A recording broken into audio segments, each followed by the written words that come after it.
Olá pessoal, tudo bem? Vamos lá a mais uma videoaula aqui. Essa videoaula, pessoal, ela tem como propósito fazer uma revisão rápida, né, eficiente para os alunos de segundo ano que vão fazer esse simulado amanhã lá no colégio, mas também serve o pessoal que vai fazer a prova do Enem, o pessoal do convênio, o pessoal do terceirão, o pessoal do pré-Enem, né? Então dá uma revisada rapidinha a respeito de alguns conceitos de equilíbrio químico, equilíbrio iônico, né? Rever a questão de pH, né, constante de acidez. Então vamos lá.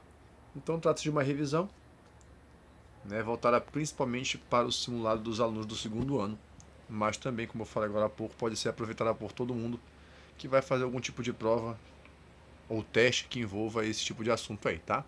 Vamos lá, são três questões simples, rápidas, e vamos trabalhar aqui. Senhores, questão 1. Ele quer saber qual a razão entre as concentrações do íon, aí te dá o íon aí, né? Esse íon é o lactato, e do C3H6O2, que é a espécie molecular do lactato, nas condições de equilíbrio, num sistema, quando o pH for igual a 2. Então está aqui a condição de equilíbrio, né, o lactato em meio aquoso, né, reagindo com a água, perdendo o hidrogênio, formando o íon lactato e formando também o H3O+, né, que é o hidrônio. E aí temos uma constante de acidez igual a 10 a menos 5. Gente, em relação ao simulado é o seguinte, obviamente que lá vai ter um contexto maior, né? É uma questão mais padronizada, estilo Enem. Então assim, aqui eu só botei o cerne da questão mesmo, só para a gente revisar, exercitar um pouquinho aí e ter a ideia de como vai aparecer no simulado, tá? Vamos lá.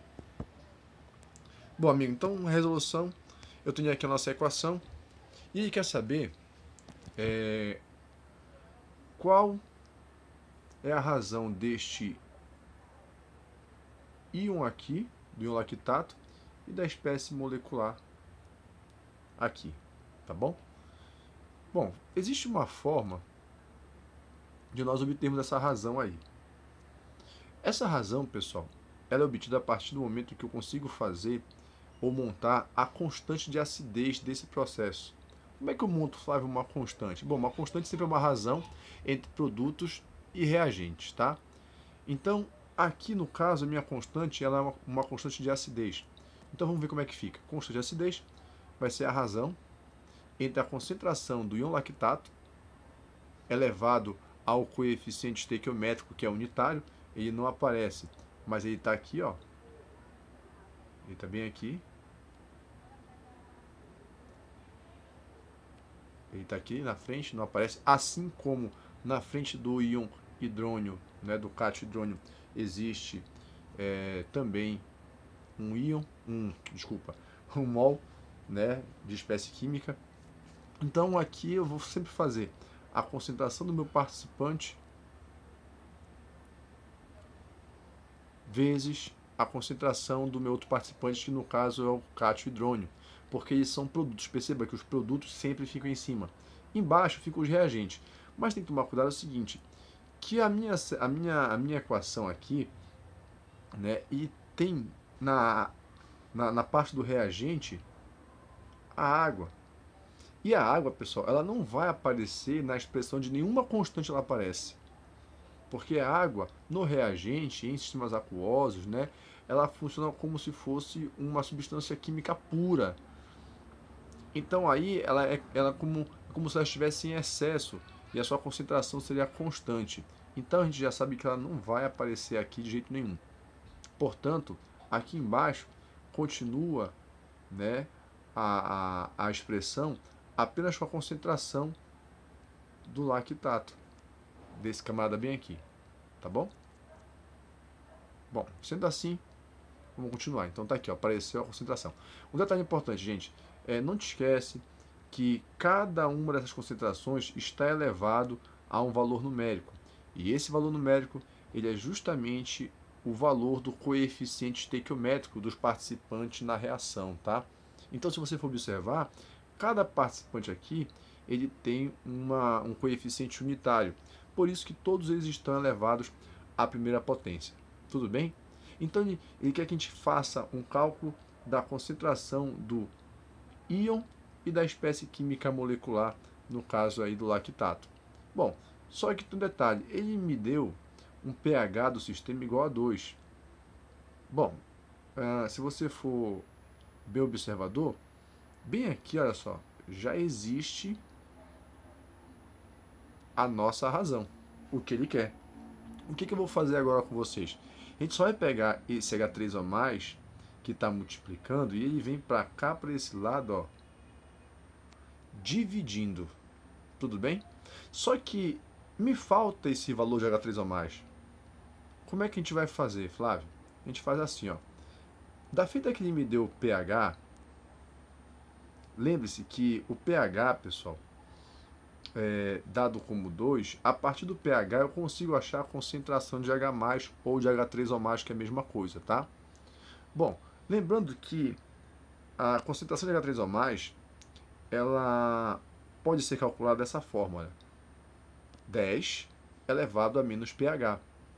Então imagina, se o pH é igual a 2, onde tem pH eu boto 2. Então a minha, olha só, onde tem o pH, eu substituir pelo valor 2. E aí a minha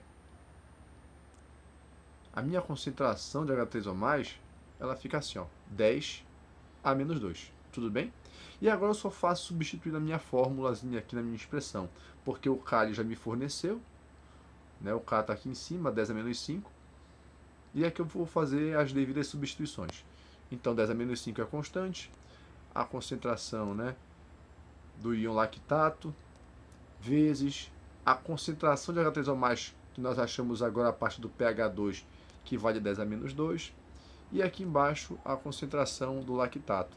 Então eu já tenho essa razão bem aqui pronta, e aí, como eu te falei agora há pouco, eu vou pegar esse 10 a menos 2 aqui, ó, e vou jogar ele para o outro lado, e está multiplicando, ele vem para cá dividindo.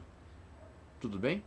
Aí dessa maneira eu consigo manter a razão do C3H5O2- menos pela concentração de C3H6O2. Certo? Então, vamos lá. Passando para o outro lado, ou isolando, né, a razão entre o íon lactato e o lactato, e passando 10 a menos 2, a gente vai ter isso aqui, ó, 10 a menos 5, dividido por 10 a menos 2. Olha só, gente, uma divisão de fração de mesma base. O que eu faço? Eu conservo a base e faço uma subtração dos expoentes. Tudo bem? Então, menos 5 menos o menos 2 me dá 10 elevado a menos 3. Então, é esse o valor da concentração, da razão entre a concentração de íon lactato e de lactato. Tudo certo? Então, é esse o raciocínio que você tem que manter na resolução do simulado. Tá bom? Vamos passar adiante aqui. Questão 2. A água dos oceanos tem pH próximo de 9, que se mantém por meio do equilíbrio entre os íons carbonato e bicarbonato, representado na equação. Então está aqui a equação que representa o equilíbrio químico, tá? Calcule o valor estimado da concentração de íons OH- numa amostra de água dos oceanos, considerando o Kw igual a 10 a menos 14. Esse Kw é a constante da água, né? Constante de ionização da água. Lembrando que a água é uma espécie química que sofre autoionização. Tudo bem? Então, vamos lá. Como é que funciona isso daí, Flávio? Bom, gente, vamos lembrar o seguinte, que o pH, segundo a questão, é um pH igual a 9, um pH médio, né? Um pH aproximado, um pH sugerido pela questão dos oceanos. Bom, com o pH, pessoal, eu não consigo calcular diretamente a concentração de hidroxila. Eu só consigo calcular, pessoal, diretamente com o pH a concentração de H+, ou de H3 ou mais, porque pH é relativo à acidez, tá bom?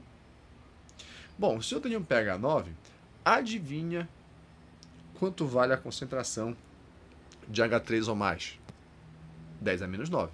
Lembra que o 10 tem o valor do expoente lá menos o valor do pH. Agora, detalhe, gente, eu só posso fazer isso se o valor que estiver junto da base 10, ele for um valor unitário. Então, por exemplo, ó, tem que ser 1 vezes 10 elevado a menos, no caso aqui, pH. Tá? Se isso daqui, pessoal, ele for um valor diferente de 10, ou diferente de 1, eu não vou poder fazer essa sugestão aqui. Aí eu vou ter que partir para aquele meu cálculozinho, né? De pH é igual a menos log da concentração de H+, aí eu tenho que usar o logaritmo, tá bom? Então, neste nosso caso aqui, eu posso fazer essa aproximação, porque o meu 10 ele está multiplicado pela unidade. Se fosse tipo 2 vezes 10 alguma coisa, né? Se fosse assim, um 2, se fosse 2, aí já não poderia fazer essa comparação e dizer que o meu expoente é igual ao valor do pH. Tudo bem? Então não pode ser feito assim. Deixa eu voltar aqui. Vamos continuar a questão. Então, olha só. Então, já que o pH é 9, a concentração de H3 ou mais é 10 a menos 9. Bom, nós temos aqui o valor de Kw. Bom, gente, o Kw ele é uma constante de ionização da água, né? Que eu tenho o valor final de 10 a menos 14 quando eu faço um produto das concentrações de H3 ou mais com a concentração de hidroxila, que é o que a questão me pede. E aí, amigo, ficou fácil, porque o Kw ele já me deu, né? 10 a menos 14. H3 ou mais, ele também eu consegui encontrar a partir do pH, ele não me deu diretamente, né? Mas eu acabei encontrando. Vezes a concentração de hidroxila, que é o que eu quero. Bom, do mesmo jeito que eu fiz anteriormente, eu vou passar esse 10 a menos 9 para o outro lado dividindo. Aí vai ficar 10 a menos 14 dividido por 10 a menos 9. Bom, de novo, divisão de potência de mesma base. O que eu faço? Conservo a base, 10, e vou subtrair os expoentes, tá? Menos 14 com menos o menos 9, isso daí vai me dar 10 a menos 5 mols por litro, que é a concentração. Tudo certo aí? Bom, beleza, pessoal. Então, olha só. Percebe? É um raciocínio só, não tem conta difícil, sabe? Não tem nada matematicamente impossível de se resolver. É uma coisa bem tranquila, né? Foge até um pouquinho, né, do que nós temos de pH, de concentração.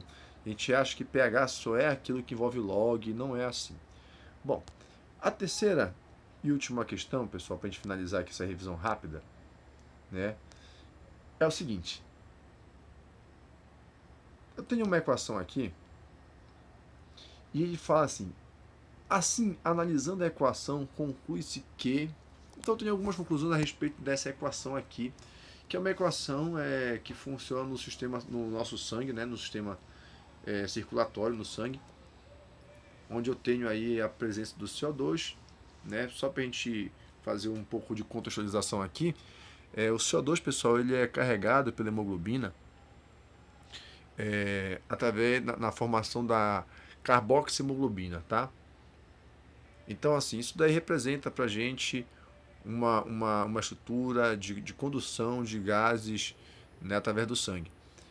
E uma outra parte do CO2, ele é conduzido através da forma de hidrogênio carbonato ou de bicarbonato, que é esse HCO3-.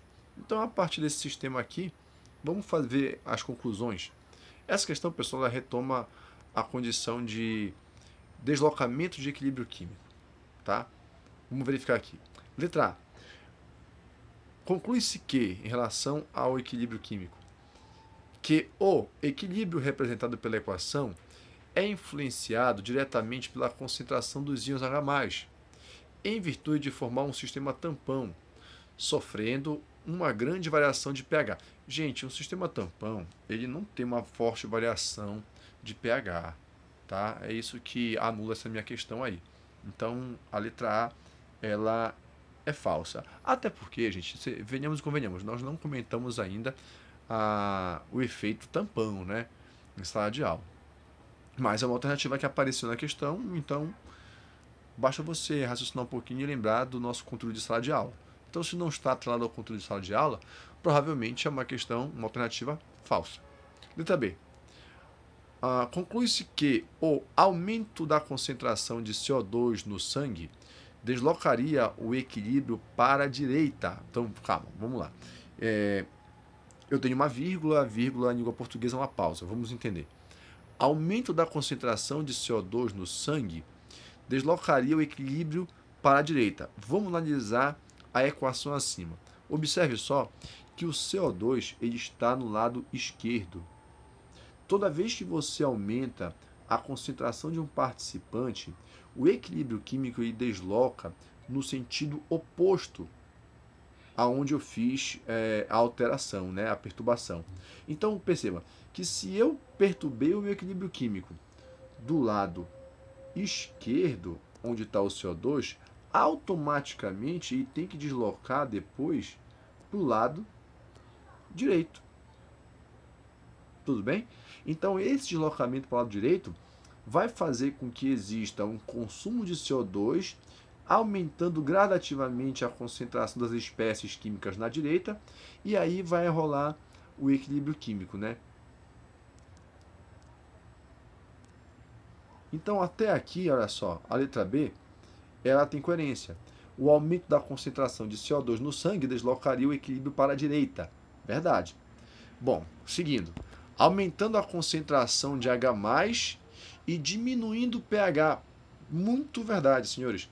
Então, observa que o deslocamento para a direita favorece o aumento da concentração de H+, que caracteriza o meio ácido, e por isso o pH diminui. Nunca se esqueça, amigo. Concentração de hidrogênio alta, pH baixo. Tudo bem? Por isso, a letra B, temos a letra C aqui, eu não vou nem dar sequência no restante, porque já encontramos a alternativa certa, mas só para a gente acabar esse slide aqui. Letra C, H2CO3 é um ácido fraco, isso é verdade, bem fraco mesmo. Um alfa, né, um grau de ionização abaixo de 5%. É um ácido fraco, pois se dissocia completamente em meio aquoso, aí já não é verdade. Porque se é um ácido fraco, a condição é que ele permaneça no meio na forma molecular, né? A forma predominante aí seria a forma molecular. E por isso ele não pode produzir altas concentrações de H+. Tudo bem? Então, de fato mesmo, senhores, a alternativa B é a resposta. Queridos, eu fico por aqui com essa revisão rápida, tá? Eu espero ter esclarecido e revisado de uma forma muito eficiente com você o conteúdo do simulado. O pessoal do pré-ENEM, do pessoal do convênio, né, também serve como uma recapitulação de um conteúdo muito importante para o Enem. E eu espero voltar em breve com você, amigo. Então lembre-se que as videoaulas eu faço por causa de vocês. Então, se vocês me requisitarem em qualquer tipo de assunto, eu vou e faço para você, tá? Então, queridos, para quem vai fazer simulado amanhã, um bom simulado. Para quem vai fazer prova, né, do Enem, domingo já tem a avaliação do Enem, já tem a prova de linguagem, redação e a parte de humanas. No outro domingo, dia 12, será a vez de matemática e ciências da natureza, tá? Eu espero durante a semana fazer mais alguma recapitulação de alguns tópicos importantes para o Enem. Tudo bem? Senhores, um forte abraço, fiquem com Deus, até mais.